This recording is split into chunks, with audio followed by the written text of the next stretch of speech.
Hello students, welcome to Vats education. हमने अपने last videos में इलेक्ट्रिक फील्ड और उससे रिलेटेड कुछ न्यूमेरिकल्स डिस्कस किए थे।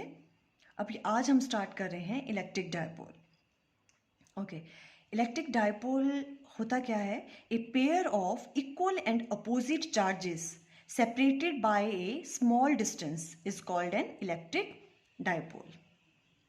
Means two equal and opposite charges हैं, जैसे माइनस क्यू और plus Q.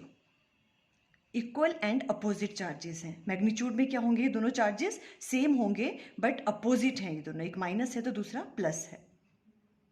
It is a pair of equal and opposite charges separated by a small distance. उनके बीच में एक कोई स्मॉल डिस्टेंस है जिसको हम कंसीडर कर लेते हैं कि वो डिस्टेंस किसके बराबर है? 2a के बराबर है। उसको हम इलेक्ट्रिक डायपोल कहते हैं। ठीक है, माइनस क्यू हो गया, प्लस क्यू हो गया, इनके बीच का डिस्टेंस 2a के बराबर ले लिया हमने। 2a इसलिए भी लेते हैं क्योंकि कैलकुलेशन के लिए फिर इजी होता है। बिकॉज हम जो भी कैलकुलेशंस करेंगे, इलेक्ट्रिक फील्ड फाइंड आउट करेंगे डायपोल की वजह से, तो हम हमेशा सेंटर से डिस्टेंस लेते हैं। तो सेंटर से कितना डिस्टेंस हो गया एक चार्ज का? ये भी a और ये भी a, तो इससे कैलकुलेशंस ईजी हो जाती हैं। ठीक है, तो दो चार्जेस के बीच में जो इक्वल एंड अपोजिट है उनके बीच का डिस्टेंस कितना होता है? 2a के बराबर। ये हो गया इलेक्ट्रिक डायपोल। अब नेक्स्ट आता है डायपोल मूवमेंट क्या है? डायपोल मूवमेंट को हम p से रिप्रेजेंट करते हैं। p equal to dipole movement क्या है? दोनों में से कोई भी चार्ज है, आपने उसकी वैल्यू ले ली q मल्टीप्लाई बाय उनके बीच का डिस्टेंस 2a।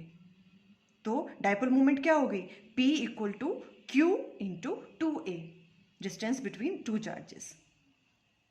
और ये डायपोल मूवमेंट है, it is a vector quantity. ये कैसी है? ये एक वेक्टर क्वांटिटी है, इसकी डायरेक्शन होती है। ठीक है, और डायपोल मूवमेंट की जो डायरेक्शन है वो नेगेटिव से पॉजिटिव की तरफ होती है, नेगेटिव चार्ज से पॉजिटिव की तरफ। ऑलवेज याद रखना है, जो डायपोल मूवमेंट की डायरेक्शन है वो कहाँ से कहाँ होती है? Positive, negative to positive always. अगर हम अब यूनिट्स की बात करें तो यूनिट ऑफ डायपोल मूवमेंट क्या हो गए? P equal to Q into 2a। Q के क्या है यूनिट्स? कूलम। और a क्या हो गया? डिस्टेंस, तो मीटर। तो इसके यूनिट्स क्या हो गए डायपोल मूवमेंट के? Coulomb, metres. अब हम नेक्स्ट करते हैं, हमें इलेक्ट्रिक फील्ड फाइंड आउट करनी है। Electric field at N axial point of a dipole. आपके पास कोई डायपोल दे रखा है, आपने उसके एक्सियल पॉइंट पे इलेक्ट्रिक फील्ड फाइंड आउट करनी है। ठीक है, तो उसके लिए हम क्या करेंगे? एक्सियल पॉइंट बोले तो इस तरफ को। ठीक है, तो हम सबसे पहले क्या ले लेंगे? एक डायपोल ले लेंगे। हमने डायपोल ले लिया माइनस क्यू प्लस क्यू, यही तो होता है डायपोल, है ना? इक्वल एंड अपोजिट चार्जेस, ये माइनस क्यू है, ये प्लस क्यू है, और इनके बीच का डिस्टेंस 2a हमने ले लिया, ये इसके बीच का। और O से लेके इस वाले पॉइंट का, इस वाले चार्ज का, माइनस क्यू का क्या हो गया? a, और O से प्लस क्यू का a, बिकॉज टोटल डिस्टेंस कितना है? 2a। और जो इसकी जो डायपोल मूवमेंट है उसकी डायरेक्शन कहाँ से कहाँ होती है? डायपोल मूवमेंट की डायरेक्शन कहाँ से कहाँ होती है? Minus two plus. तो ये हो गया, डायपोल मूवमेंट को p से रिप्रेजेंट करते हैं, इसकी direction minus Q two plus Q. Clear है यहाँ तक? तो ये तो डायपोल के बारे में आ गया। अब इस डायपोल की वजह से किसी पॉइंट, एक्सियल पॉइंट पे, ये है इसका एक्सियल पॉइंट पे, यहाँ पे कोई पॉइंट P हमने ले लिया, उस पे हमने फाइंड आउट करनी है कि कितनी इलेक्ट्रिक फील्ड है इस डायपोल की वजह से। इलेक्ट्रिक फील्ड की वैल्यू हमने फाइंड आउट करनी है। तो उस वाले पॉइंट का डिस्टेंस हमने उस डायपोल से कंसीडर कर लिया कि वो आर डिस्टेंस पे है। ठीक है, उस डायपोल से वो जो पॉइंट जहां पे हमें इलेक्ट्रिक फील्ड फाइंड आउट करनी है ड्यू टू डायपोल, उसका distance centre of the dipole से कितना होगा? आर। हमेशा हम सेंटर से ही लेते हैं डिस्टेंस, तो ये इसका सेंटर आ गया, और ये पॉइंट से इसके बीच का डिस्टेंस कितना आ गया? आर। ओके, अब हम फोर्सेस की, इलेक्ट्रिक फील्ड की बात कर लें तो अगर अभी सबसे पहले हम कौन सी देखेंगे?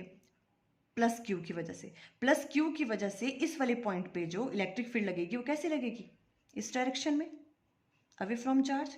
तो ये हो गया E plus Q. Electric field किसकी वजह से लग रही है? प्लस क्यू, इस डायरेक्शन में लगेगी। और माइनस क्यू चार्ज की वजह से इलेक्ट्रिक फील्ड किस डायरेक्शन में लगेगी? टूवर्ड्स द चार्ज, इस डायरेक्शन में। क्लियर है यहाँ तक? ओके, अभी इसकी वैल्यू, ये इसकी अगर ऐसे देखें तो मैंने इसका एरो दूर लगाया है, मीन्स इसका मैग्नीट्यूड ज़्यादा है। प्लस क्यू की वजह से जो पी पॉइंट पे इलेक्ट्रिक फील्ड लगेगी उसका मैग्नीट्यूड ज़्यादा है, वो ज़्यादा इलेक्ट्रिक फील्ड लगेगी इस वाले पॉइंट पे due two plus Q charge. क्यों? क्योंकि एक तो सिंपल सा रीज़न ये है कि ये इसके क्या है, क्लोज है, तो ये इसके ऊपर ज़्यादा फोर्स लगाएगा, ज़्यादा इलेक्ट्रिक फील्ड लगाएगा। ठीक है, तो इसका मैग्नीट्यूड इसकी वजह से ज़्यादा ही होगा इधर को, और ये क्या है, दूर भी है, तो ये क्या लगेगी यहाँ पे, इसका ई माइनस क्यू इस तरफ को लगेगी, डायरेक्शन में लगेगी, बट इसका मैग्नीट्यूड प्लस क्यू की कंपेरिजन में कम होगा। क्लियर है यहाँ तक? ओके, ये फिगर आपने पूरा डिस्कस कर लिया हमने। अब हमने सबसे पहले क्या निकालनी है, इलेक्ट्रिक फील्ड निकालनी है पी पॉइंट पे प्लस क्यू चार्ज से और फिर माइनस क्यू चार्ज से, और उसके बाद उसकी नेट इलेक्ट्रिक फील्ड निकाल देंगे इस पे। तो ई माइनस क्यू की वजह से electric field due to charge minus Q at point P, minus Q की वजह से हम पहले निकाल रहे हैं electric field at point P. तो कैसे निकालते हैं, के की वैल्यू 1/4πε0, अभी हम राइट डाउन नहीं करेंगे बिकॉज हमें आगे फिर इकट्ठे उसको राइट डाउन करेंगे। तो के और इन दोनों के, इसका चार्ज के Q divided by distance between के क्यू अपॉन आर स्क्वायर होता है, distance between the charge and the, जिस पॉइंट पे हमें निकालनी है इलेक्ट्रिक फील्ड।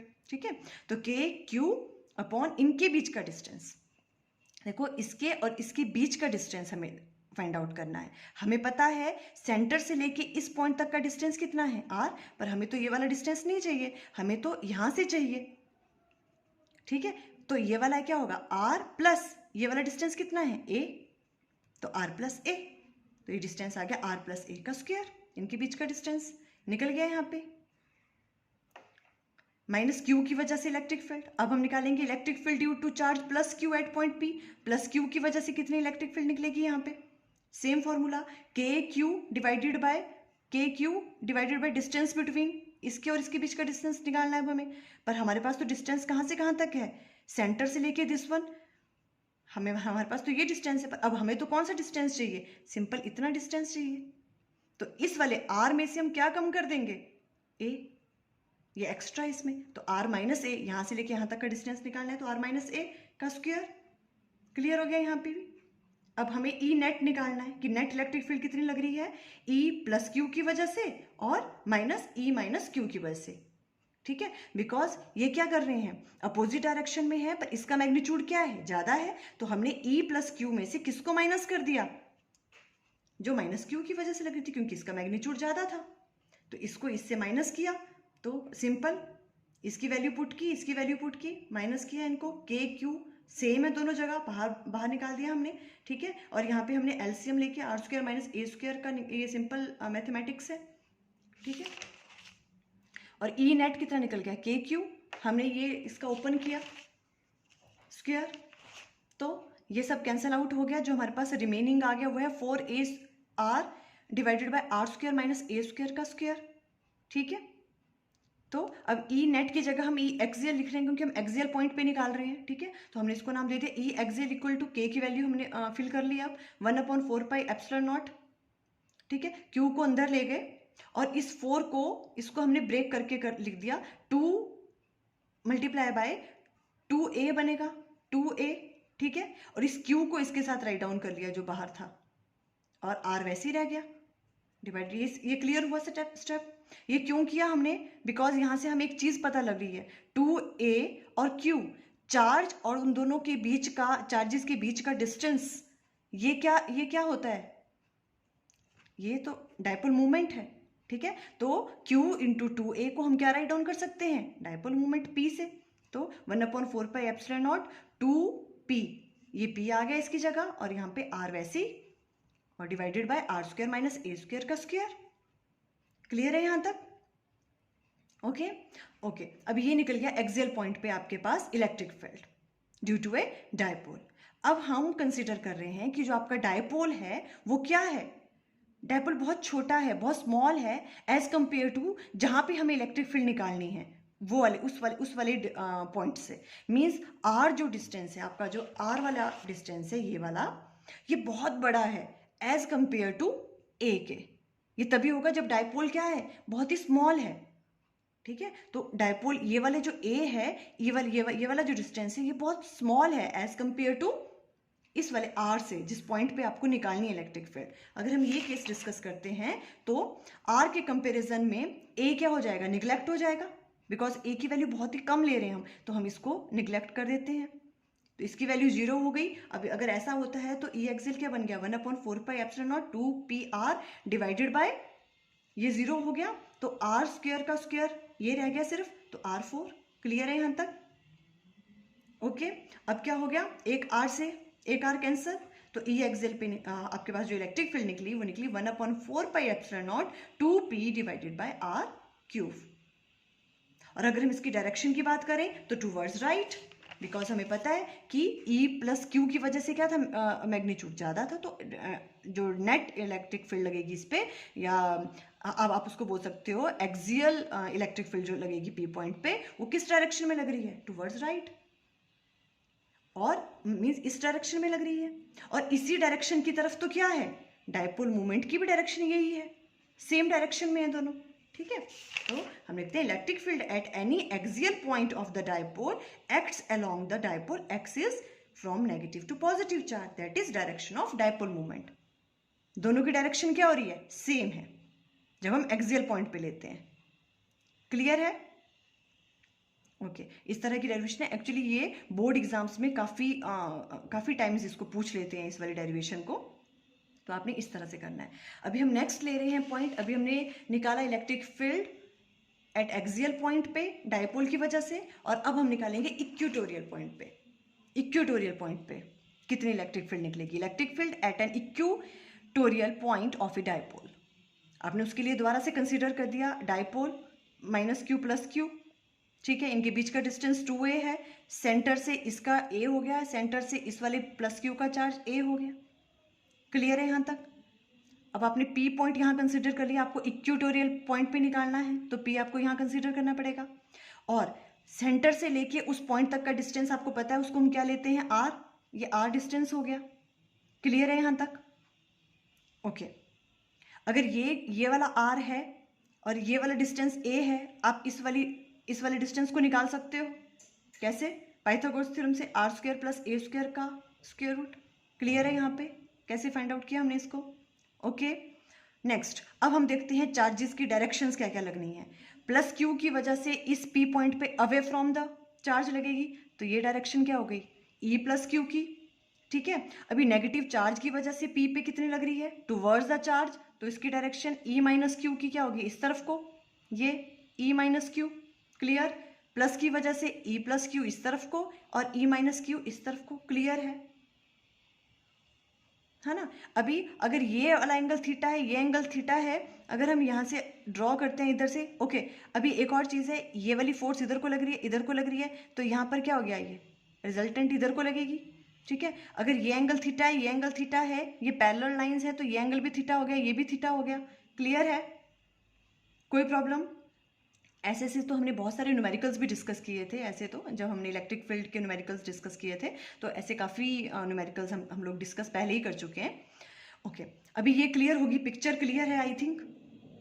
ओके, तो हम सबसे पहले क्या करेंगे, अब इलेक्ट्रिक फील्ड प्लस क्यू की वजह से आप निकाल दो, electric field at point P due two plus Q charge क्या होगा, के क्यू, इनके बीच का डिस्टेंस का स्क्वायर, ये डिस्टेंस क्या है, इसके और इसके बीच का distance R square plus A square का अंडर रूट, इसका स्क्वायर कर लिया। ठीक है, स्क्वायर रूट हटाया तो K Q upon R square upon A, R square plus A square, along direction क्या है इसकी, बीपी, मीन्स इस तरफ को, away from the charge, BP, along BP. अब हम माइनस क्यू की वजह से यहाँ पे निकालेंगे इलेक्ट्रिक फील्ड, तो again electric field at point P due to charge minus Q की वजह से निकालेंगे यहाँ पे। ठीक है, और तो E माइनस क्यू क्या आ गया, के क्यू का क्यू, और इनके बीच का डिस्टेंस वो भी सेम है, R square plus A square, square root इसका स्क्वायर, और ये सॉल्व करके क्या आ गया, K Q upon R square plus A square, पर इसकी डायरेक्शन अलॉन्ग पी ए इधर को लग रही है, टूवर्ड्स द चार्ज, तो P A along P A. तो इनका जो अगर हम मैग्नीट्यूड देखें तो वो तो क्या है, दोनों का सेम आ रहा है, दोनों का मैग्नीट्यूड क्या है, सेम है। हमने E प्लस क्यू चार्ज की वजह से भी यहाँ पे इलेक्ट्रिक फील्ड फाइंड आउट कर ली, और माइनस क्यू की वजह से भी। ठीक है, बट अब इसमें एक चीज़ है क्या, क्योंकि ये इस तरफ को लग रही है, तो इसके क्या होंगे, दो कंपोनेंट्स होंगे। ठीक है, अब आपको सबको पता है एक जिसके साथ ये एंगल थीटा बनता है, ये कौन सा हो गया, ई प्लस क्यू कॉस थीटा, और इस तरफ को कौन सा बनेगा, ई प्लस क्यू साइन थीटा। ऐसा ही इस वाली फोर्स के लिए भी, इस वाली इलेक्ट्रिक फील्ड के लिए भी होगा। ई माइनस क्यू इधर को लग रही है, जहां को एंगल बन रहा है ये वाला क्या हो गया, E minus Q cos theta, और इसके परपेंडिकुलर कौन सा बनेगा, ई माइनस क्यू साइन थीटा। ठीक है, ये और ये आपस में कैंसिल आउट हो गए, अपोजिट डायरेक्शन में है। तो सिर्फ किसकी वजह से इलेक्ट्रिक फील्ड लगेगी, एक्स कंपोनेंट की वजह से। दोनों के एक्स कंपोनेंट इस तरफ को हैं, वो ऐड हो जाएंगे। किस तरह से, देखो अगर हम इस चीज को यहां देखें, कैसे लग रही है ये फील्ड, एक इस तरफ को लग रही है, क्लियर है, और एक कहां को लग रही है, एक इधर को लग रही है। ये आपके पास किसकी वजह से है, प्लस क्यू की वजह से, और ये किसकी वजह से है, माइनस क्यू की वजह से, पी पॉइंट पे।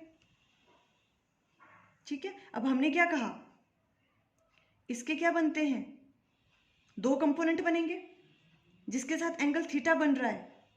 ये क्या बन गया इसका, ई प्लस क्यू कॉस थीटा, और परपेंडिकुलर बनाएंगे जब, तो परपेंडिकुलर ये वाला हो गया, ये क्या बनेगा, ई plus Q sine theta. Clear है यहां तक। वैसा ही इस वाली फोर्स की, इस वाली इलेक्ट्रिक फील्ड की वजह से भी होगा, इसके भी दो कंपोनेंट होंगे। जहां से थीटा एंगल बनता है जिस तरफ को, वो होता है कॉस वाला। ठीक है, वो कंपोनेंट कौन सा होता है, कॉस। तो ये क्या बन गया इसका, ई माइनस क्यू कॉस थीटा, और इसका भी एक बनेगा परपेंडिकुलर में, दो कंपोनेंट होंगे जो परपेंडिकुलर इसका इस तरफ को बनेगा। तो ये क्या बन गया, E minus Q sine theta. Clear है यहाँ पे। ये दोनों कंपोनेंट आपस में क्या हो गए, कैंसल आउट, बिकॉज एक इस तरफ को है और एक की डायरेक्शन इस तरफ को, ये कैंसल आउट हो गए। तो जो नेट इलेक्ट्रिक फील्ड लगेगी वो किस कंपोनेंट की वजह से लगेगी, अब सिंपल ई प्लस क्यू कॉस थीटा की वजह से, दोनों का कॉस थीटा लेंगे तो वो आपके पास क्या आ गई, नेट, जो आपके पास इलेक्ट्रिक फील्ड बनेगी। क्लियर है, साइन वाले जो है कैंसल आउट हो गए। तो अब क्या करेंगे, देखो component of E minus Q and E plus Q normal to the dipole axis will cancel out and the component parallel to the dipole axis add up. Parallel to the dipole axis, parallel वाला ये add up हो जाएंगे, और वो क्या है, cos theta वाला। तो ई नेट को हमने लिख दिया अब ई इक्वेटोरियल पॉइंट पे हम जितने लगा रहे हैं, equal to E plus Q की वजह से, पर कौन सा component, cos theta, plus E minus Q वाली जो इलेक्ट्रिक फील्ड है, पर कौन सा कंपोनेंट, कॉस थीटा वाला। इन दोनों को हमने ऐड कर लिया, वैल्यूज पुट कर ली, ई प्लस क्यू हमने जो पीछे निकाली, और ई माइनस क्यू की के क्यू अपॉन, सेम ही थी मैग्नीट्यूड में। तो ठीक है, दोनों सेम है, कॉस थीटा सेम है, तो दोनों को हमने ऐड कर लिया। तो क्या लिख सकते हैं हम, 2 R square plus A square, और कॉस थीटा की वैल्यू हमने पुट कर ली। यहां से आप कॉस थीटा की वैल्यू फाइंड आउट कर सकते हो। ये थीटा एंगल है, ठीक है, ये थीटा है, आपको कॉस थीटा निकालना है। कॉस थीटा क्या होता है, बेस अपॉन हाइपोटेन्यूज। बेस कितना है, ए, और हाइपोटेन्यूज कितना है, R square plus A square का अंडर रूट। तो कॉस थीटा की जगह मैं लिख सकती हूँ A divided by R square plus A square का स्क्वायर रूट, वो हमने यहाँ पे लिख दिया, सिंपल। बस ये निकल गया अब आपका। ई इक्वेटोरियल पॉइंट पे 1/4πε आपने के की वैल्यू पुट कर दी। अगेन आप इसको ऐसे रीअरेंज करोगे, 2q, इनको 2 और a इसको साथ में लिख दिया, और q यहाँ ऑलरेडी था, और इसके नीचे क्या आ गया, R square plus A square का की पावर 1, और ये क्या है 1/2 पावर 1 + 1/2 3/2 आ गया, इसको ओपन करके लिखा हमने। ठीक है, और ऊपर बन गया 2a × q। ये तो आपको पता है ये क्या होता है, डायपोल मोमेंट की वैल्यू, तो इसकी जगह हमने p राइट डाउन कर लिया। तो ये आ गया आपके पास इक्वेटोरियल पॉइंट पे। क्लियर हो गया यहां तक। ठीक है, साइन वाले कंपोनेंट्स क्या हो गए हैं, कैंसल आउट, कॉस की वजह से ही निकला, हमने बस उस तरह से सॉल्व किया। अब हम केस ले रहे हैं दोबारा वही, कि अगर जो डाइपोल है वो बहुत ही छोटा है, मीन्स आर की वैल्यू बहुत ज़्यादा बड़ी है एज कंपेयर टू जो ए है, तो ए को हम निग्लेक्ट कर सकते हैं आर के कंपेरिजन में, तो इसको 0 कर दिया। तो इसको सॉल्व करके कितना आ गया, यहाँ पे आर स्क्वायर से स्क्वायर कट गया, तो आर क्यू बच गया। ई इक्वेटोरियल पॉइंट पे इलेक्ट्रिक फील्ड कितनी निकल गई, अब 1/4πε0 p divided by R cube, ये वाली वैल्यू निकल गई इक्वेटोरियल पॉइंट पे। और इसकी अगर हम डायरेक्शन की बात करें तो इसकी डायरेक्शन कहाँ होगी, opposite to the dipole moment. देखो डायपोल मोमेंट की किस तरफ को है डायरेक्शन, इस डायरेक्शन में, बट जो नेट इलेक्ट्रिक फील्ड निकल रही है उसकी डायरेक्शन किस तरफ को है, इस तरफ को, अपोजिट डायरेक्शन में है वो, ठीक है। तो अभी हमने ये देखा कि एक्सियल पॉइंट पे क्या होता है, जो भी नेट इलेक्ट्रिक फील्ड निकलती है वो क्या है, same in the direction of dipole movement, and in case of equatorial the direction is opposite, direction of dipole movement is opposite to net electric field due to a dipole in a equatorial point पे जो है। Clear हो गया? Okay, I think आपको clear हो गया होगा। Okay, thank you.